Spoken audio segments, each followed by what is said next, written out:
بسم الله الرحمن الرحيم. لا أقسم بهذا البلد وأنت حل بهذا البلد ووالد وما ولد لقد خلقنا الإنسان في كبد أيحسب أن لن يقدر عليه أحد يقول أهلكت مالا لبدا أيحسب أن لم يره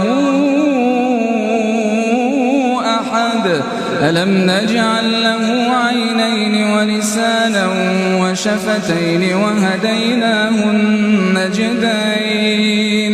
فلاقتحم العقبة وما أدراك ما العقبة فك رقبة أو إطعام في يوم ذي مسغبة يتيما ذا مقربة أو مسكينا ذا متربة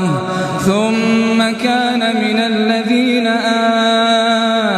آمنوا وتواصوا بالصبر وتواصوا بالمرحمة أولئك أصحاب الميمنة والذين كفروا بآياتنا هم أصحاب المشأمة عليهم نار